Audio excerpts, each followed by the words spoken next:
Imagina que mañana todas las superpotencias del mundo colapsaran al mismo tiempo.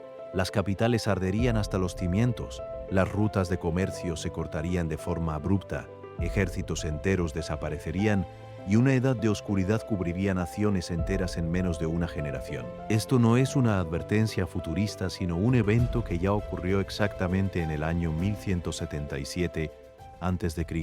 En ese momento aterrador, el mundo interconectado de la Edad de Bronce tardía, que representaba la primera globalización verdadera de la historia, entró en un colapso simultáneo y catastrófico. Imperios poderosos como los hititas y el nuevo reino egipcio, los palacios micénicos de Grecia, las ciudades estado-levantinas y las culturas del Egeo fueron destruidos casi al unísono por una combinación letal de fuerzas que aún hoy nos inquieta. Más de 50 yacimientos arqueológicos muestran capas de destrucción violenta con ciudades quemadas, abandonadas y nunca reconstruidas. Este apocalipsis antiguo acabó con siglos de prosperidad comercial y diplomática, pero también plantó las semillas de la Edad del Hierro, los fenicios, los griegos arcaicos y el alfabeto que usamos en la actualidad.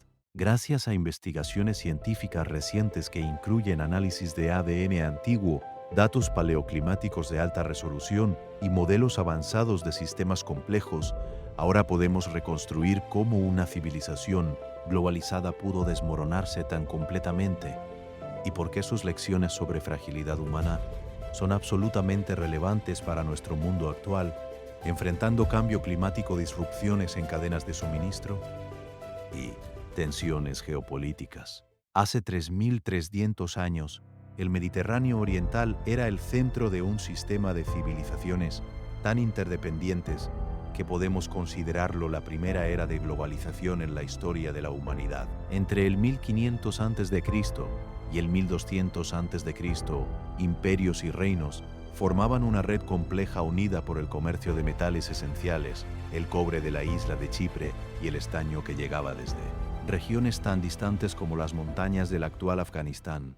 Esta aleación producía el bronce que daba nombre a la época y que equipaba ejércitos, construía herramientas y adornaba palacios con objetos de lujo. El imperio hitita, con su capital fortificada en Hattusa, dominaba las tierras altas de Anatolia y controlaba rutas terrestres vitales. Al sur, el nuevo reino egipcio bajo faraones como Ramsés II extendía su influencia desde Nubia hasta el Levante, construyendo templos monumentales y manteniendo una diplomacia sofisticada. En el occidente, los micénicos, con sus impresionantes palacios en Micenas, Tirinto y Pilos, controlaban el comercio marítimo en el Egeo y mantenían una cultura guerrera que más tarde inspiraría las leyendas de la guerra de Troya. Las ciudades cananeas como Ugarit, Biblos y Megido actuaban como centros neurálgicos de intercambio cultural, donde se mezclaban lenguas, mercaderes y embajadores. Incluso la Creta posminoica contribuía con sus habilidades navales y artesanales. Las cartas de Amarna descubiertas en Egipto revelan una correspondencia real donde reyes se llamaban hermanos y se enviaban regalos, princesas y promesas de apoyo militar. Un naufragio encontrado cerca de Uluburun, datado alrededor de 1310 a.C., contenía 10 toneladas de cobre, lingotes de estaño, marfil, ébano y joyas que demostraban el alcance de estas rutas. Sin embargo, esta interconexión extrema también creaba vulnerabilidades profundas. Si una parte de la cadena fallaba, el efecto podía propagarse como un incendio por todo el sistema. Las economías palaciegas eran altamente centralizadas y dependían de flujos constantes de bienes para alimentar a sus poblaciones urbanas y mantener a sus élites. Los carros de guerra que decidían batallas requerían entrenamiento especializado y mantenimiento costoso. Las poblaciones habían crecido hasta límites que los recursos agrícolas apenas sostenían en años buenos. Este era un mundo de esplendor sin precedentes, con frescos vibrantes en palacios, joyería de lapislázuli y oro y festivales que celebraban la abundancia. Pero debajo de esa brillante superficie se acumulaban presiones que pronto explotarían. Las evidencias arqueológicas muestran que el comercio era tan vital que la interrupción de una sola ruta podía causar escasez de bronce y por ende de armas y herramientas. Los reyes dependían de la lealtad de vasallos que a su vez dependían de subsidios egipcios o hititas. Esta complejidad era a la vez su mayor fortaleza y su talón de Aquiles. Mientras los soberanos intercambiaban cartas sobre matrimonios y alianzas, pocos podían imaginar que en pocas décadas todo el entramado se desharía en una serie de catástrofes encadenadas que culminarían en el año 1177 a.C. El colapso no fue un evento repentino, sino el resultado de décadas de estrés acumulativo que finalmente rompió el sistema en un efecto dominó que ningún rey, por poderoso que fuera, pudo detener. Para comprender la magnitud de la tragedia debemos primero apreciar cuán avanzado y frágil era realmente este primer mundo globalizado. En el corazón de esta era dorada se erguían imperios que proyectaban poder y riqueza de formas que aún hoy nos impresionan. El imperio hitita, bajo reyes como Supiluluma, primero había alcanzado su máxima expansión, conquistando vastos territorios en Siria y amenazando incluso el dominio egipcio. Hattusa era una metrópolis impresionante con murallas ciclópeas, templos dedicados al dios de la tormenta, y archivos que contenían tratados diplomáticos y correspondencia real. Los hititas dominaban la tecnología de los carros de guerra y sus ejércitos eran temidos en todo el Levante. Más al sur, el nuevo reino egipcio vivía su propio renacimiento con faraones como Amenhotep III y Ramsés II, que construyeron templos colosales en Karnak Luxor y Abu Simbel. Egipto controlaba el oro de Nubia y usaba su riqueza para mantener una red de vasallos en Canaán. Las cartas de Amarna muestran cómo los gobernantes locales suplicaban ayuda militar contra invasores, mientras enviaban tributos de lapislázuli y caballos. En Grecia continental, la civilización micénica brillaba con palacios fortificados que combinaban funciones administrativas, residenciales y religiosas. Micenas, la ciudad de Agamenón, según la tradición homérica, estaba coronada por la Puerta de los Leones y contenía tumbas con máscaras de oro que revelan una élite guerrera opulenta. Pilos, bajo el legendario Néstor, mantenía archivos detallados de producción de aceite de oliva y lana que demuestran una burocracia altamente organizada. Las islas del Egeo y Creta, aunque ya no en su apogeo minoico, seguían siendo centros de artesanía naval y comercio. Las ciudades levantinas como Ugarit eran verdaderas metrópolis multiculturales, donde se hablaban varias lenguas, se adoraban decenas de dioses y se comerciaba con mercaderes de todo el mundo conocido. Ugarit poseía un alfabeto cuneiforme simplificado que representaba un avance hacia sistemas de escritura más accesibles. La diplomacia entre estos poderes era notablemente sofisticada. El tratado de paz entre Ramsés II y el rey hitita Hattusili, tercero después de la batalla de Cadés, es uno de los primeros acuerdos internacionales documentados y copias del mismo se encontraron tanto en Egipto como en Hattusa. Se enviaban médicos especialistas entre cortes y se intercambiaban regalos exóticos para sellar alianzas. Este sistema parecía estable y eterno. Las élites vivían en palacios decorados con frescos que mostraban escenas de caza y procesiones. La cerámica micénica se encontraba desde Sicilia hasta el Levante, demostrando el alcance del comercio. Sin embargo, esta prosperidad ocultaba desigualdades profundas. Los campesinos trabajaban duramente para sostener las economías palaciegas, mientras las élites acumulaban riqueza. Los reinos dependían de un equilibrio delicado de poder y cualquier disrupción en el suministro de metales o granos podía causar inestabilidad. Los ejércitos eran profesionales, pero costosos y requerían pastos para miles de caballos. Este esplendor era real, pero construido sobre cimientos que pronto serían sacudidos por fuerzas tanto humanas como naturales. Mientras los reyes celebraban victorias y firmaban tratados, las primeras señales de estrés comenzaban a aparecer en forma de sequías localizadas y migraciones de pueblos marginales. El mundo de la Edad de Bronce estaba en su cúspide, pero la caída sería tan repentina que dejaría a los arqueólogos desconcertados durante siglos hasta que la ciencia moderna comenzó a revelar las capas ocultas de esta tragedia antigua. El verdadero pegamento que mantenía unido este mundo antiguo era una red de comercio y diplomacia de una sofisticación sorprendente. El cobre extraído en Chipre era transportado en barcos de remos y vela a todos los rincones del Mediterráneo oriental. El estaño necesario para crear bronce viajaba miles de kilómetros desde minas lejanas a través de rutas terrestres y marítimas complejas. Un solo naufragio como el de Uluburun contenía cargamentos que incluían lingotes de cobre y estaño marfil de hipopótamo ébano del África subsahariana y cerámica de múltiples orígenes. Esto demuestra que los mercaderes navegaban con precisión usando estrellas y corrientes marinas. Las ciudades portuarias como Ugarit servían como hubs donde se almacenaban bienes, se cobraban impuestos y se redactaban contratos en múltiples lenguas. Los palacios controlaban el comercio a través de funcionarios que registraban cada envío en tablillas de arcilla. La diplomacia complementaba el comercio. Los faraones egipcios enviaban oro a reyes hititas y micénicos a cambio de lealtad y apoyo militar. Princesas hititas y mitanis se casaban con faraones para sellar alianzas, creando lazos familiares entre élites. Las cartas encontradas en Amarna muestran un lenguaje protocolar muy elaborado donde los reyes se trataban de hermano y se quejaban cortésmente cuando los regalos no eran suficientes. Un rey asirio se quejó una vez de que el oro enviado por Egipto era de baja calidad. Este sistema permitía que incluso reinos pequeños participaran en la economía global enviando madera cedro de Líbano o púrpura fenicia a cambio de bienes de lujo. La tecnología también se difundía rápidamente. La metalurgia, el vidriado y la fabricación de carros se compartían entre culturas.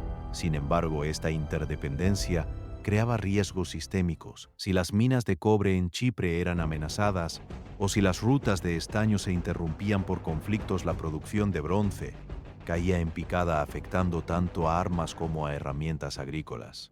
Las cosechas dependían de un clima estable y de mano de obra disponible. Cuando las condiciones cambiaron, el sistema no tenía suficiente redundancia para absorber los golpes. Los modelos modernos de sistemas complejos muestran que redes altamente conectadas pueden experimentar fallos en cascada donde un problema local se convierte en crisis regional. Esto es exactamente lo que parece haber ocurrido gradualmente a partir del 1250 a.C. Las evidencias de naufragios aumentan en este periodo, sugiriendo piratería creciente. Las cartas de Ugarit muestran preocupación por grupos de invasores que atacaban las costas. El comercio no se detuvo de inmediato, pero se volvió cada vez más peligroso y menos predecible. Los palacios que dependían de impuestos sobre el comercio comenzaron a sentir la presión. Esto llevó a mayor control centralizado, que a su vez generó descontento entre la población. El sistema que había creado tanta prosperidad contenía las semillas de su propia destrucción. Mientras los mercaderes seguían navegando y los embajadores seguían intercambiando regalos, las fuerzas del cambio climático, las migraciones y los conflictos internos se estaban alineando para crear una tormenta perfecta que culminaría en el colapso generalizado del año 1177 a.C.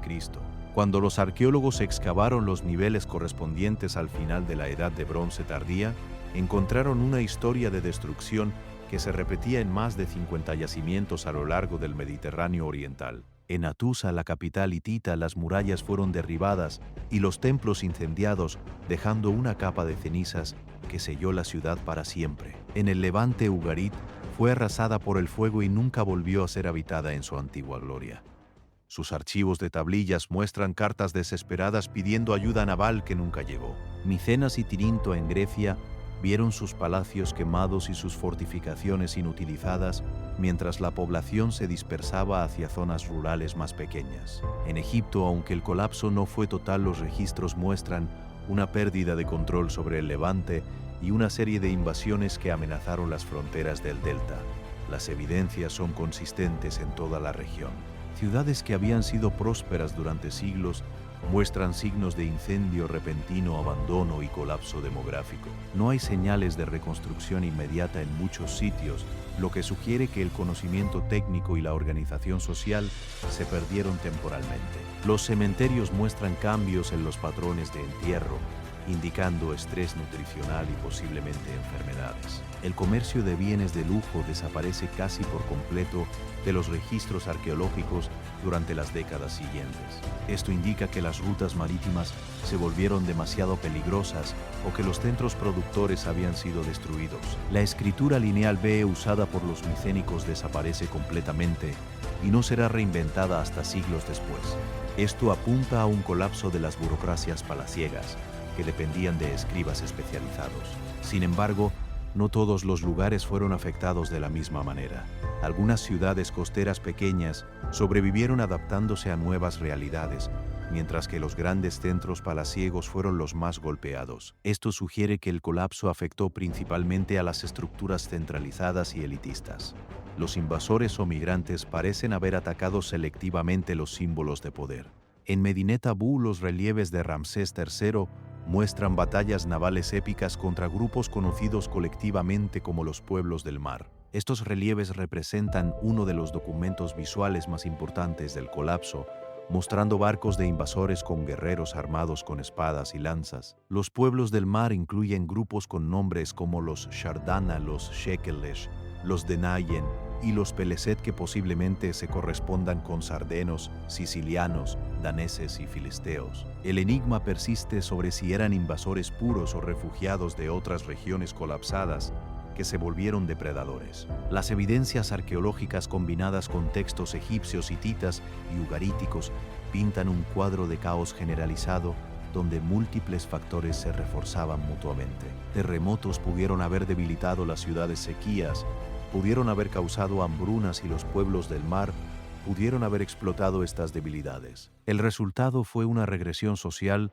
donde el conocimiento de la escritura, el comercio internacional y la construcción monumental se redujeron drásticamente. Esta capa de destrucción, fechada alrededor de 1177 a.C., marca el fin abrupto de una era y el comienzo de una edad oscura que duraría aproximadamente 3 siglos. Sin embargo, de estas ruinas emergerían nuevas culturas que transformarían el mundo antiguo de formas inesperadas. Uno de los elementos más enigmáticos y debatidos del colapso de la Edad de Bronce es el rol de los llamados pueblos del mar, documentados principalmente en los relieves triunfales de Ramsés III. En el templo de Medinet Abu, estos grupos de guerreros y sus familias parecen haber surgido de varias regiones para atacar las costas de Egipto y el Levante alrededor de 1177 a.C. Los textos egipcios los describen como una confederación de naciones que nadie podía resistir, incluyendo los Shardana, que posiblemente provenían de Cerdeña, los Sequeleses asociados con Sicilia, los Tequerlos de Nueyen y los Peleset, que muchos identifican como los futuros filisteos de la Biblia. Los relieves muestran batallas terrestres y navales de una escala épica, donde los egipcios, usando arcos y carros, derrotan a invasores que viajan con carretas cargadas de familias y posesiones. Esto sugiere que no eran simplemente piratas, sino migraciones a gran escala posiblemente provocadas por crisis en sus tierras de origen. La pregunta central es qué los impulsó a moverse. Algunos investigadores proponen que eran víctimas del mismo colapso causados por sequías en el norte, que los obligaron a buscar nuevas tierras. Otros los ven como oportunistas que explotaron las debilidades de los imperios ya tambaleantes. Las evidencias de ADN antiguo están comenzando a arrojar luz sobre este misterio. Estudios genéticos de restos en Creta y el Levante muestran movimientos de población desde el norte de Europa y los Balcanes hacia el sur durante este periodo. Esto coincide con la aparición de nuevas cerámicas y estilos arquitectónicos en sitios filisteos que recuerdan patrones egeos. Los pueblos del mar no destruyeron Egipto completamente, pero sí acabaron con su control sobre el Levante. En Ugarit, las últimas tablillas describen barcos enemigos en el horizonte y piden ayuda urgente que nunca llegó. La ciudad fue destruida poco después. Los hititas también enfrentaron ataques de estos grupos y de sus propios vasallos rebeldes. Suppiluliuma II, el último rey hitita conocido, luchó valientemente, pero su imperio se fragmentó en pequeños reinos neo-hititas. El rol exacto de estos pueblos es todavía debatido, pero parece claro que formaron parte de un fenómeno más amplio de migración y violencia que caracterizó el final de la era. No fueron la única causa, pero actuaron como catalizadores, acelerando el colapso de sistemas ya debilitados por otros factores. Su llegada coincide con el pico de destrucción arqueológica y con cambios culturales que marcaron la transición a la Edad del Hierro. Algunos de estos grupos se establecieron permanentemente, como los filisteos en Canaán, aportando nuevas tecnologías y tradiciones. El misterio de su origen y motivaciones continúa fascinando a los historiadores, pero las evidencias combinadas de textos, relieves y ahora genética nos dan una imagen más clara de cómo el movimiento masivo de pueblos contribuyó al apocalipsis de 1177 a.C. Su historia nos recuerda que las migraciones forzadas por cambio climático o conflicto pueden transformar el mapa geopolítico de formas dramáticas y permanentes. Los investigadores modernos han abandonado la idea de una causa única para el colapso de la Edad de Bronce en favor de un modelo de tormenta perfecta donde múltiples factores interactuaron de manera catastrófica. Eric Klein, en su libro sobre el año 1177 a.C., describe cómo invasiones, terremotos, sequías, colapso del comercio y revueltas internas se combinaron para derribar el sistema. Datos paleoclimáticos de alta resolución obtenidos de sedimentos lacustres, polen y anillos de árboles revelan una megasequía que duró varias décadas alrededor de 1200 a.C. Esta sequía afectó especialmente a regiones que dependían de la agricultura de secano, causando hambrunas generalizadas y migraciones masivas. El análisis de isótopos en huesos humanos muestra signos de desnutrición en los últimos años de la era. Al mismo tiempo, la región era sísmicamente activa y evidencias de daños por terremotos aparecen en múltiples sitios, incluyendo Micenas y Ugarit. Un terremoto fuerte podía destruir palacios de piedra y crear incendios incontrolables. Los modelos de sistemas complejos demuestran que las sociedades altamente interconectadas como esta son vulnerables a fallos en cascada. Cuando el comercio de grano se interrumpió por sequía o piratería, los palacios no pudieron alimentar a sus poblaciones urbanas, lo que generó revueltas.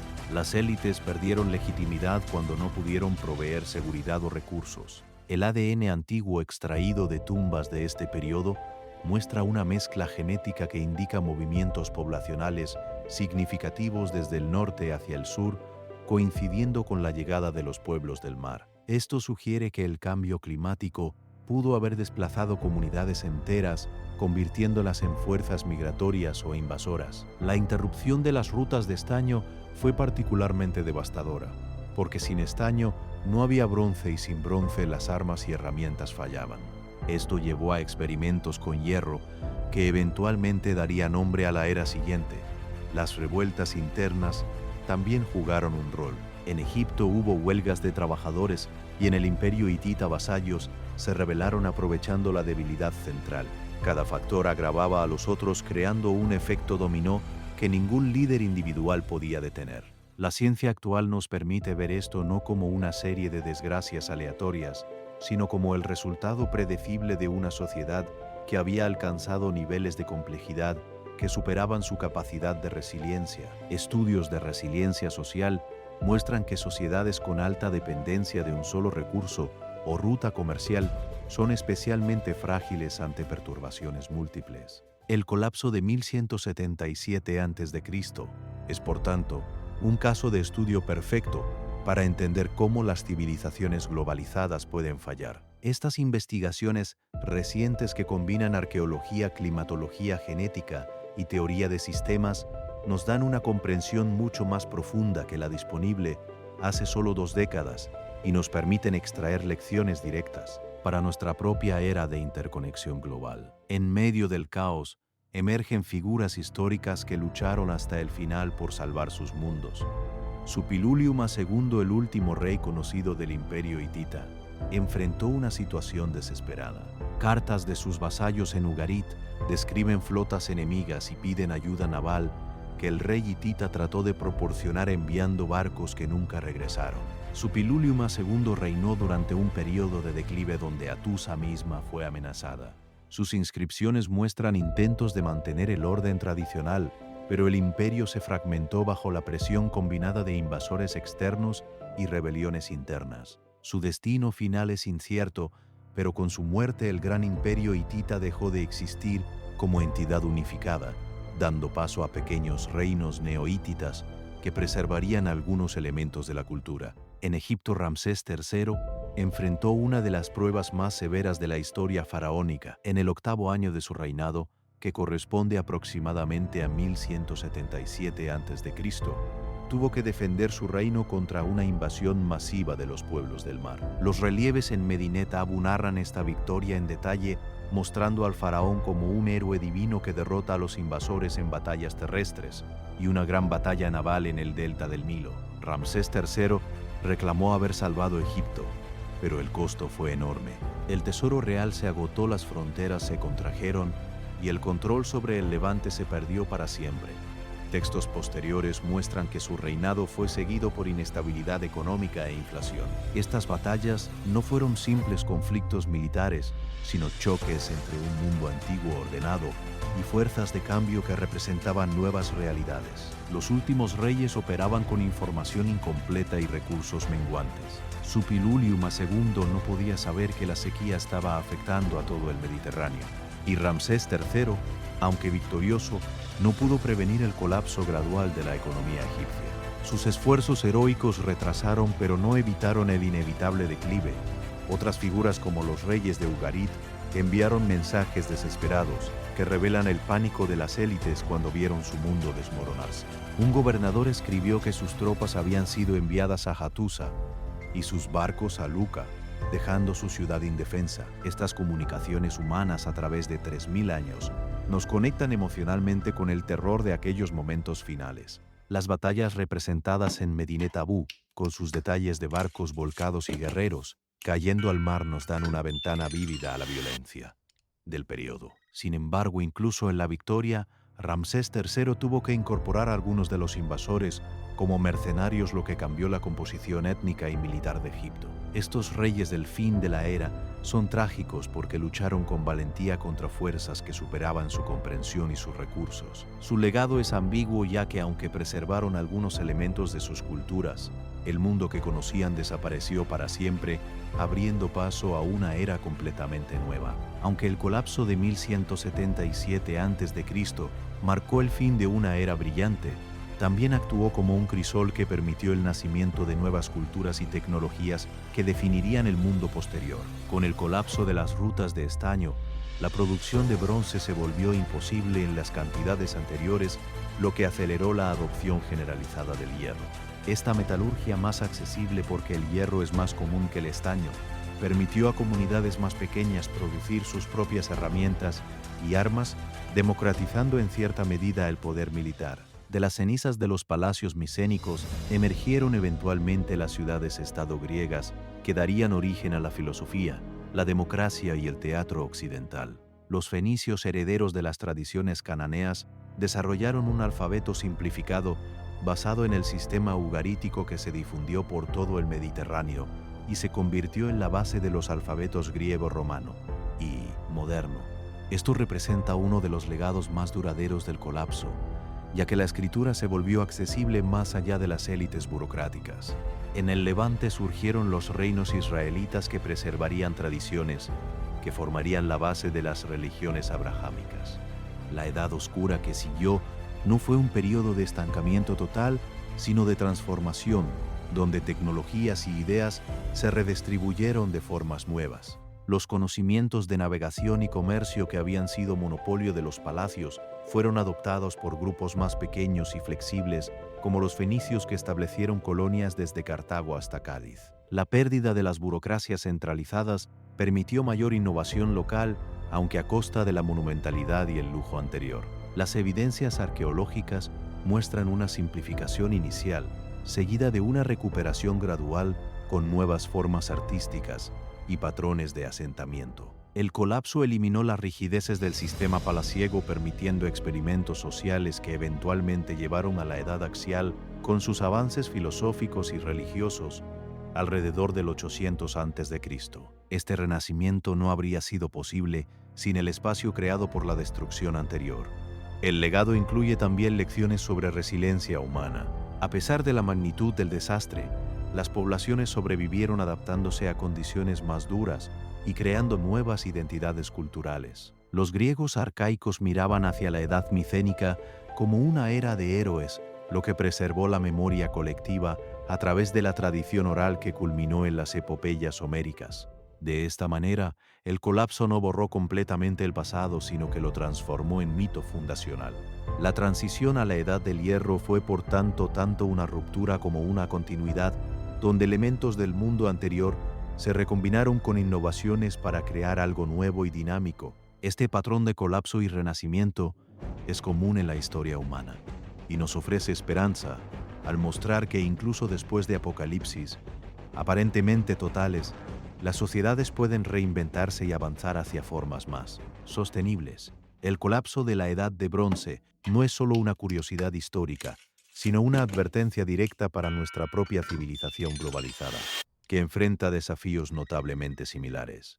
Al igual que las sociedades de 1200 a.C., dependíamos de cadenas de suministro complejas que conectan continentes enteros para obtener recursos esenciales. Una disrupción en una región puede causar escasez global, como vimos durante la pandemia reciente, o con conflictos que afectan el comercio de granos.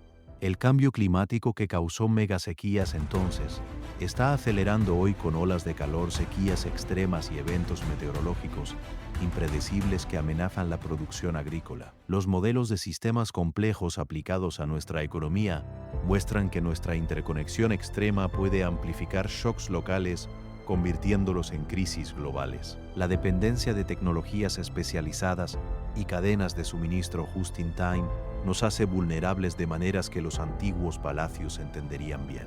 Las tensiones geopolíticas actuales entre superpotencias recuerdan las rivalidades entre hititas y egipcios, donde una alianza o un conflicto podía desestabilizar regiones enteras. Las migraciones forzadas por conflicto o degradación ambiental evocan los movimientos de los pueblos del mar que explotaron debilidades sistémicas. Estudios científicos recientes enfatizan que nuestra sociedad ha alcanzado niveles de complejidad que podrían superar nuestra capacidad de gestión si múltiples crisis ocurren simultáneamente. Sin embargo, también hay diferencias importantes. Tenemos conocimiento científico que los antiguos no poseían ni capacidad para coordinar respuestas globales a través de organizaciones internacionales. La lección principal del año 1177 a.C. es que ninguna civilización es inmune a colapsos.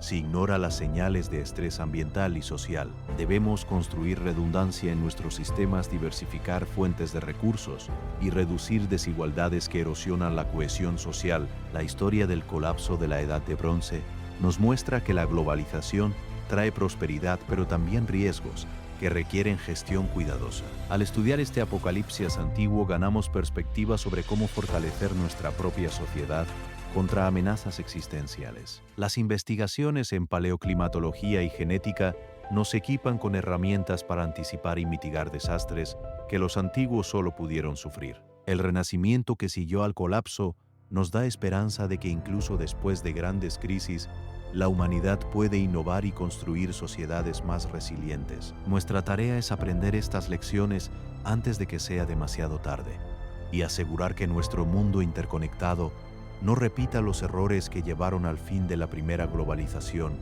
hace más de 3000 años. El pasado no determina el futuro, pero nos ofrece mapas valiosos para navegar las tormentas que se avecinan.